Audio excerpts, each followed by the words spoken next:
Hello दोस्तों, मैं मंजू सोनी आज आपके लिए फिर एक नई रेसिपी लेकर के आई हूँ। दोस्तों, आज की हमारी रेसिपी है नींबू का अचार। आज मैं आपको नींबू का अचार बनाने का इतना अच्छा तरीका बताऊंगी। आपका नींबू का अचार बहुत ज़्यादा टेस्टी बनेगा और बहुत ही कम समय में बन के तैयार हो जाएगा। तो आइए अपनी रेसिपी को बनाना शुरू करते हैं। दोस्तों, आपसे मेरी रिक्वेस्ट है, अगर आपको मेरी रेसिपी थोड़ी सी भी अच्छी लगे तो प्लीज़ मेरे चैनल को लाइक करें, शेयर करें। और अभी तक आपने मेरे चैनल को अगर सब्सक्राइब नहीं किया है तो प्लीज़ मेरे चैनल को सब्सक्राइब कर लें। तो आइए अपनी रेसिपी बनाना शुरू करते हैं। तो नींबू का अचार डालने के लिए हमने ये लगभग 1 किलो नींबू लिए हैं। जब भी आप मार्केट से अचार के लिए नींबू लेकर के आएँ तो नींबू लेते समय ये चेक कर लें, इसे दबाने से थोड़ा सा नींबू दबना चाहिए। इसका छिलका बिल्कुल पतला होना चाहिए, क्योंकि पतले छिलके वाले नींबू के अंदर रस काफ़ी अच्छी मात्रा में होता है। तो अचार के लिए नींबू हमें इसी तरह से लेने हैं। और नींबू खरीदते समय ये भी ध्यान रखना है, इसके ऊपर दाग धब्बे बिल्कुल नहीं होने चाहिए। अगर इसके ऊपर दाग धब्बे होंगे तो हमारा अचार जल्दी ख़राब हो सकता है। तो नींबू एकदम साफ़ सुथरे होने चाहिए। तो हमने ये लगभग 1 किलो नींबू लिए हैं। अब नींबू को मैंने पहले अच्छी तरह से धो करके साफ़ कर लिया है। इधर मैंने गैस के ऊपर पानी को गर्म करने के लिए रख दिया था। पानी थोड़ा सा गर्म हो जाएगा तो इन नींबुओं के ऊपर इस पानी को हम डाल देंगे। गर्म पानी के अंदर नींबू को डालने से एक तो हमारे नींबू थोड़े से नरम हो जाएंगे और इसके छिलके के ऊपर जो भी कोई थोड़ी बहुत गंदगी होगी वो एकदम साफ हो जाएगी। अब हम इसके अंदर डाल रहे हैं 2 छोटे चम्मच नमक। नमक डालने से हमारे नींबू के छिलके के ऊपर की बिल्कुल सफाई हो जाएगी और थोड़ी बहुत जो गंदगी होगी वो एकदम साफ हो जाएगी। तो इस पानी को हम अच्छी तरह से इस तरह से मिला करके और लगभग इसे 1 घंटे के लिए बंद करके रख देंगे। इस 1 घंटे के बाद हम देखेंगे हमारे नींबू के छिलके के ऊपर जो थोड़ी बहुत गंदगी होगी वो एकदम साफ़ हो चुकी होगी। तो इस तरह से जब भी आप अचार डालें तो नींबू को इस तरह से एकदम साफ़ कर लेंगे तो आपका अचार बिल्कुल ख़राब नहीं होगा और ये लंबे समय तक चलेगा। आप देखिए, नींबू का छिलका थोड़ा सा पहले से नरम भी हो गया है, क्योंकि हमने इसको गर्म पानी के अंदर डुबो दिया था। अब इसमें से हम नींबू को निकाल लेंगे। तो एक बर्तन के ऊपर हम एक छलनी रखेंगे और उसके ऊपर अपने जो गर्म पानी के अंदर नींबू थे इसको हम इसमें से निकाल लेंगे और सारे नींबुओं को हम छलनी के अंदर डाल देंगे। नींबू का अचार डालते समय ये ध्यान रखना है कि नींबू के ऊपर बिल्कुल भी पानी नहीं होना चाहिए। ज़रा सी भी नमी से हमारा अचार खराब हो सकता है। तो सारे नींबुओं को हम इस तरह से किसी भी कॉटन के कपड़े से अच्छी तरह से साफ़ करके पोंछ लेंगे। नींबू साफ़ करने से हमारे नींबू के अंदर बिल्कुल भी नमी नहीं रहेगी और हमारा अचार लंबे समय तक चलेगा। तो अचार को लंबे समय तक बनाए रखने के लिए हमें नींबू के ऊपर से बिल्कुल भी नमी नहीं रखनी है। तो इस तरह से किसी भी कॉटन के कपड़े से आप पोंछ लेंगे तो नींबू हमारे एकदम सूखे हो जाएंगे, इसकी नमी एकदम हट जाएगी। तो सारे नींबुओं को हमने इस तरह से पोंछ लिया है। तो सारे नींबू हमारे एकदम साफ़ हो चुके हैं। अब इन नींबुओं को हम काटना शुरू करते हैं। नींबू को आप जिस भी शेप में काटना चाहें आप काट सकते हैं। अगर आपके नींबू बड़े हैं तो आप इसके 8 पीस कर सकते हैं और नींबू अगर छोटा है तो इसके आप 4 पीस कर सकते हैं। वैसे आपको जो भी शेप पसंद हो उस हिसाब से आप नींबू को काट सकते हैं। हम इसके 8-8 पीस काट रहे हैं, क्योंकि इस तरह से काटने से आप देखेंगे नींबू के जो बीज होते हैं वो बड़ी आसानी से निकल जाते हैं। क्योंकि नींबू का बीज जो सेंटर में होता है, इस तरह से काटने से नींबू का बीज बड़ी आसानी से निकल जाता है। और नींबू के बीज को निकालना इसलिए ज़रूरी होता है क्योंकि खाते समय अगर नींबू का बीज आपके मुंह के अंदर आ गया तो ये काफ़ी कड़वा होता है, तो खाने का टेस्ट बिल्कुल बेकार हो जाता है। तो इसलिए हम सारे नींबू के बीज को भी निकाल देंगे। तो हम इस तरह से 8-8 पीस काट रहे हैं। आप अगर बड़े बड़े नींबू की शेप काटना चाहें तो आप काट सकते हैं। तो मैं हमेशा इसी तरह से छोटे छोटे पीस में नींबू को काट करके तैयार कर लेती हूँ और मैं आपको दिखाऊंगी कि जिस तरह से हम नींबू को काट रहे हैं नींबू का बीज अपने आप ही निकल के बाहर आ रहा है। तो हम एक नींबू के 8 पीस कर रहे हैं और आप देखिए इस तरह से नींबू के बीज बड़ी आसानी से निकल रहे हैं। हमें इसे ज़्यादा मेहनत नहीं करनी पड़ेगी, तो इसलिए हमने इसके छोटे छोटे पीस काट करके तैयार करे हैं। तो सारे नींबू को हम इस तरह से काट लेंगे और इसके बीज को निकाल करके अलग कर देंगे। तो सारे नींबू हमारे कट के तैयार हो चुके हैं। अब अपने अचार को बनाना शुरू करते हैं। इसमें से सारे बीज हमने निकाल दिए हैं। ये ऑप्शनल है, आप निकालना चाहे तो निकालें और नहीं निकालना चाहे तो नहीं निकालें। अब हम इसके ऊपर डाल रहे हैं 1 चम्मच हल्दी पाउडर। हल्दी पाउडर हम ज़्यादा नहीं डालेंगे वरना नींबू का कलर काला हो जाता है। और 2 छोटे चम्मच हम इसके अंदर डाल रहे हैं नमक। नमक हम सादा ही डाल रहे हैं। नमक डालने के बाद अब हम 1 चम्मच लेंगे जो एकदम साफ और सूखा होना चाहिए। जब भी किसी अचार के अंदर आप कोई भी चम्मच डालें तो वो एकदम साफ और सूखी होगी तो आपका अचार लंबे समय तक बिल्कुल भी खराब नहीं होगा। तो तो हमने एक साफ़ और सूखा चम्मच लिया है और नींबू के अंदर हमने जो हल्दी और नमक डाले इसको हम अच्छी तरह से इस तरह से मिला लेंगे, जिससे हल्दी और नमक हमारे नींबू के अचार के अंदर सब तरफ अच्छी तरह से मिल जाएगा। अब हम अपने नींबू के अचार को किसी भी कांच के बर्तन के अंदर निकाल देंगे। दोस्तों, ये ध्यान रखने वाली बात है, जब भी आप नींबू का अचार डालें तो किसी भी धातु के बर्तन के अंदर इसे ना छोड़ें। थोड़ी देर के लिए आप मिक्स करने के लिए इसे ले सकते हैं, लेकिन इसे आप लंबे समय तक रखें तो किसी भी कांच के बर्तन के अंदर रखें।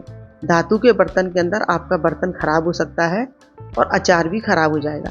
तो हमने इसे कांच के बाउल के अंदर निकाल दिया है और इसे हम 8-10 दिन तक धूप दिखाएंगे तो ये हमारे नींबू नरम हो जाएंगे। अभी इस समय सर्दी ज़्यादा है तो हमने इसको अंदर ही रखा है, धूप इस समय बिल्कुल नहीं थी तो हमें इसे थोड़ा सा टाइम ज़्यादा लगा। अगर धूप होती है तो 7-8 दिन के अंदर हमारे नींबू अच्छी तरह से नरम हो जाते हैं। तो 10 दिन के बाद आप देख सकते हैं नींबू काफ़ी नरम हो चुके हैं और इन्होंने अपना रस काफ़ी छोड़ दिया है। हमने इसे कांच के बाउल के अंदर रोज़ इस तरह से ऊपर नीचे करते हुए चलाया, तो जिससे हमारे नींबू के अंदर नमक और हल्दी अच्छी तरह से मिक्स हो गए और नींबू का अचार हमारा अच्छी तरह से गल चुका है। देखिए, मैं आपको इसे तोड़ करके दिखा रही हूँ। नींबू का अचार हमारा काफ़ी अच्छी तरह से गल चुका है। तो इस तरह से तोड़ने से ये बड़ी आसानी से टूट रहा है। तो आप देख सकते हैं नींबू का छिलका अच्छी तरह से गल चुका है। अब नींबू के अचार के अंदर हम बाकी के मसाले मिलाना शुरू करते हैं। तो सबसे पहले हम इसके अंदर डाल रहे हैं 1 टेबल स्पून काला नमक। सादा नमक हम पहले डाल चुके हैं और 2 टेबल स्पून हम इसके अंदर डाल रहे हैं मोटी कुटी हुई सौंफ। सौंफ इसके अंदर अच्छी मात्रा में जाएगी। और अब हम इसके अंदर डालेंगे 1 छोटा चम्मच अजवाइन। अजवाइन आप जरूर डालें, ये डाइजेस्ट सिस्टम के लिए बहुत अच्छी रहती है। 2 टेबल स्पून हम इसके अंदर डाल रहे हैं भुना हुआ जीरा। भुने हुए जीरे से हमारे नींबू के अचार के अंदर बहुत ही अच्छी खुशबू आती है। और अब हम इसके अंदर डाल रहे हैं 1 बड़ा चम्मच कश्मीरी लाल मिर्च, इससे कलर काफ़ी अच्छा आता है। और आधा छोटा चम्मच हम इसके अंदर डाल रहे हैं हींग। हींग इसके अंदर बहुत अच्छी मात्रा में जाती है। और आधा छोटा चम्मच हम इसके डालते हैं काली मिर्च का पाउडर। काली मिर्च डालने से भी हमारे नींबू के अचार के अंदर बहुत ही अच्छा टेस्ट आता है। और ये 4-5 बड़ी इलायची है और ये लगभग 15-20 लौंग है। इनको हम थोड़ा सा ड्राई रोस्ट कर लेंगे और उसके बाद थोड़ा सा बारीक कूट कर इसके अंदर हम डाल देंगे। तो एक छोटा सा फ्राई पैन लिया है मैंने और उसके अंदर पहले हम बड़ी इलायची को डालेंगे और थोड़ी देर हम गैस पर इसको भूनेंगे। जैसे ही थोड़ी बड़ी इलायची हमारी भुन जाएगी उसके बाद हम इसके अंदर लौंग डाल देंगे और दोनों को मिला करके हम फिर भून लेंगे। उसके बाद बड़ी इलायची के छिलके को उतार करके हम इसे दोनों को साथ कूट लेंगे। तो दोनों चीज़ें अच्छी तरह से भून लेनी हमें, इसे हमें ज़्यादा नहीं भूनना है, ये थोड़ा सा ही हम ड्राई रोस्ट करेंगे। हमने अपने नींबू के अचार के अंदर जो भी मसाले डाले हैं, हमने किसी भी मसाले को भूना नहीं है। अगर आपके मसालों के अंदर बिल्कुल नमी नहीं है और मसाले एकदम ताज़ा हैं तो आपको किसी भी मसाले को भूनने की ज़रूरत नहीं है। बड़ी इलायची और लौंग को हमने अच्छी तरह से थोड़ा सा भून लिया है और उसके बाद बड़ी इलायची में से छिलके को निकाल करके और बड़ी इलायची के दानों को और भुनी हुई लौंग को हमने थोड़ा मोटा मोटा कूट लिया है और इसके बाद इसे हम अपने नींबू के अचार के ऊपर डाल देंगे। तो लौंग और बड़ी इलायची को हमने मोटा मोटा ही रखा है, इसे हमने ज़्यादा बारीक नहीं किया है। बड़ी इलायची डालने से और लौंग डालने से हमारे नींबू के अचार के अंदर बहुत ही अच्छी खुशबू आती है और अचार बहुत ही ज़्यादा टेस्टी बनता है। तो सारे मसालों को डाल करके अपने नींबू के अंदर अच्छी तरह से मिक्स कर लेंगे और जैसे ही सारे मसाले हमारे नींबू के अचार के अंदर मिल जाएंगे तो हमारा बहुत ही ज़्यादा टेस्टी मसालेदार एकदम चटपटा नींबू का अचार बन करके तैयार हो जाएगा। तो आप देख सकते हैं कितनी जल्दी हमारा नींबू का अचार बहुत ही अच्छा बन करके तैयार हुआ है। तो नींबू का अचार तो हमारा बन करके तैयार हो चुका है। अब मैं आपको लंबे समय तक स्टोर करने का इसका एक ऐसा तरीका बताऊंगी जिससे आपका नींबू का अचार काफ़ी लंबे समय तक चलेगा। आप इस अचार को साल 2 साल क्या आप इसे 5 साल भी रखेंगे तब भी ये अचार बिल्कुल इसी तरह से बना रहेगा, बिल्कुल ख़राब नहीं होगा। तो नींबू के अचार को स्टोर करने के लिए हम एक कांच का कंटेनर लेंगे। हमें किसी धातु के बर्तन के अंदर इसे स्टोर नहीं करना है। तो सबसे पहले हम कोई भी साफ़ और सूखा कांच का कंटेनर लेंगे और इसे एकदम सूखा कर लेंगे अंदर से।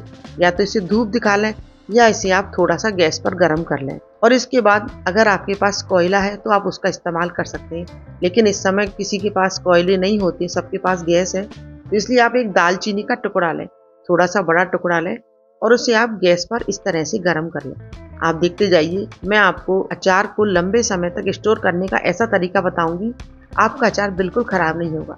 दालचीनी के टुकड़े को हमें थोड़ा सा अच्छी तरह से गर्म कर लेना है। जैसे ये थोड़ा सा लाल हो जाएगा, इस तरह से हमें इसे सेक लेना है। इसे हमने खूब अच्छी तरह से गर्म कर लिया है और इसे एक प्लेट के ऊपर रख देंगे इस तरह से, और इसके ऊपर थोड़ा सा हींग का टुकड़ा डालेंगे।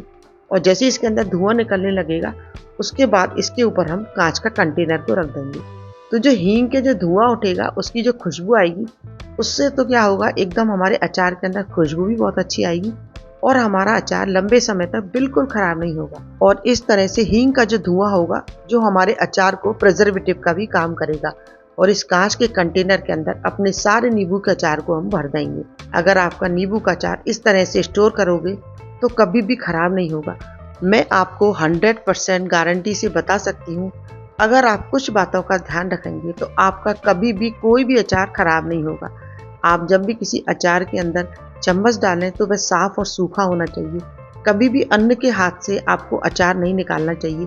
अन्न के हाथ से अचार के सड़ने की संभावना ज़्यादा हो जाती है। तो कुछ बातों का आप ध्यान रखेंगे तो आपका अचार जब तक खत्म नहीं होगा तब तक ये अचार खराब भी नहीं होगा। और जिस तरह से मैंने आपको नींबू का अचार डालने का तरीका बताया है, आप अगर उस तरह से अचार डालेंगे तो 10-12 दिन के बाद आप इस अचार को खाना शुरू कर सकते हैं। तो दोस्तों, अगर आपको मेरी चटपटे मसालेदार बहुत ही टेस्टी नींबू के अचार की रेसिपी थोड़ी सी भी पसंद आई हो तो प्लीज़ मेरे चैनल को लाइक करें, शेयर करें, और चैनल को अभी तक आपने सब्सक्राइब नहीं किया है तो प्लीज़ मेरे चैनल को सब्सक्राइब ज़रूर कर लें। मैं इसी तरह से नई नई टेस्टी और हेल्दी रेसिपी लेकर के आती रहूँगी। दोस्तों, आप मुझे कमेंट्स बॉक्स में लिख करके बताइए, क्या आप नींबू का मीठा अचार भी बनवाना चाहते हैं? तो मैं इसका भी वीडियो डाल दूँगी। मुझे आपके कमेंट्स का इंतज़ार रहेगा। और फिर मिलते हैं किसी नई रेसिपी के साथ। Thank you.